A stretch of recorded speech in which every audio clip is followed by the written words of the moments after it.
আলহামদুলিল্লাহ। ধন্যবাদ হাফেজ মোহাম্মদ রেজাউল করিম ভাইকে। এখন আমাদের সামনে পবিত্র কোরআনুল কারীম থেকে তেলাওয়াত করবেন হাফেজ মোহাম্মদ মেহেদি হাসান। পক্ষ থেকে সবাইকে ধন্যবাদ।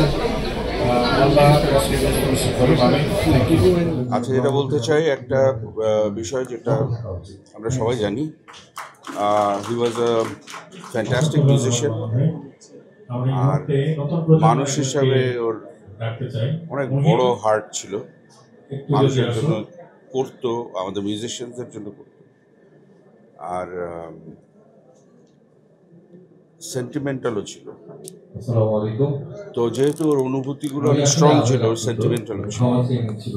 আমার সাথে ওর সম্পর্ক বলতে গেলে প্রথমেই যেটা আসবে বহু বছরের।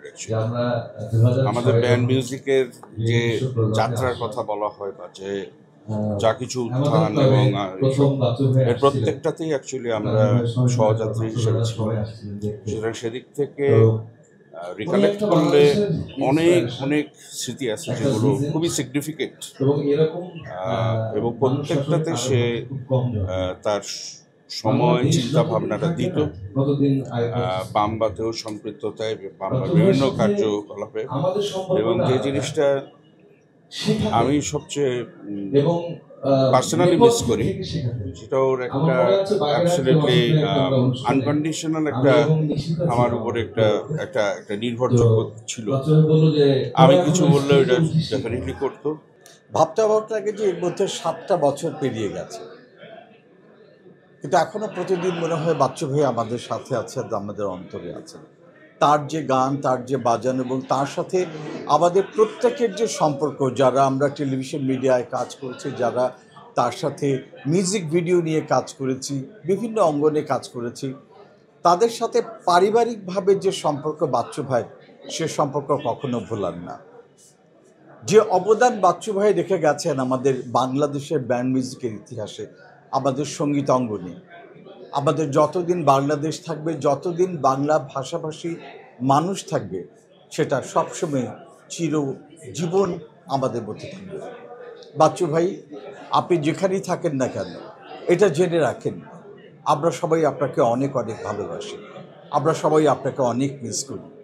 বাংলাদেশের মানুষ আপনাকে ভালোবাসে, আজীবন ভালোবাসবে। আপনি ভালো থাকবেন। আমরা বাচ্চু ভাই মারা যাওয়ার পরে ইনফ্যাক্ট প্রতি বছর তার মৃত্যুদিনে এই জায়গাটাতে এক জায়গায় হই, বাচ্চু ভাইয়ের জন্য দোয়া হয়, কোরআন খতম হয়, আর প্রতিবার এসেই আবেগপ্রবণ হই। কারণ বাচ্চু ভাই আমার জীবনের একটা বড় পার্ট জুড়ে বাচ্চু ভাই আছে। আমার চোখের সামনে এলআরবি গড়ে ওঠা, এলআরবি যখন গড়ে ওঠে অবস্কিউর, তখন এলআরবির থেকে পুরোনো। বাচ্চু ভাই সোল ছেড়ে যখন এলআরবিতে শুরু করলো, বাচ্চু ভাইয়ের প্র্যাকটিস প্যাড ছিল আমাদের প্যাড, অবস্কিউরের প্যাড।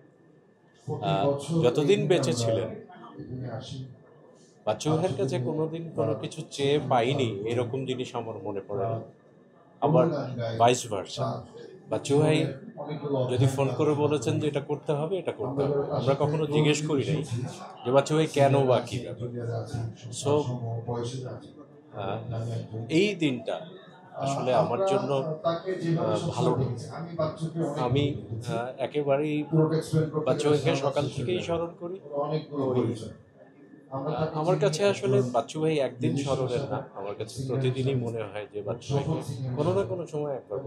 আজকে প্রথমত এখানে এসে ওনার কথা স্বাভাবিকভাবে খুব মনে হচ্ছে, এবং আমি মনে করি যে আজকের দিনে শুধু না, আমরা সবসময় আমাদের পছন্দের শিল্পীকে মনে রাখি, ওনার গান এখনকার প্রজন্ম আর তারপরের প্রজন্ম কিন্তু সবসময় ধারণ করে। আমি মনে করি আমরা সবাই গানগুলো রেগুলার প্র্যাকটিস করি, গান গাই, গানগুলো এখনকার একদম ছোট ছোট ছেলেমেয়েরা ইনস্ট্রুমেন্টগুলো তোলার চেষ্টা করে। আমি মনে করি এটা অসম্ভব সুন্দর একটা বিষয়। তো আমার যেটা মনে হয় যে মিউজিকগুলো প্রিজার্ভ করাটা খুব জরুরি, এবং পরের জেনারেশনের কাছে এই যত সুন্দর সুন্দর গান আছে, এবং অনেক গান, অনেক অনেক গান, আমরা হয়তো বা হাতে কোনো অল্প কিছু গান বারবার চলে আসে সামনে।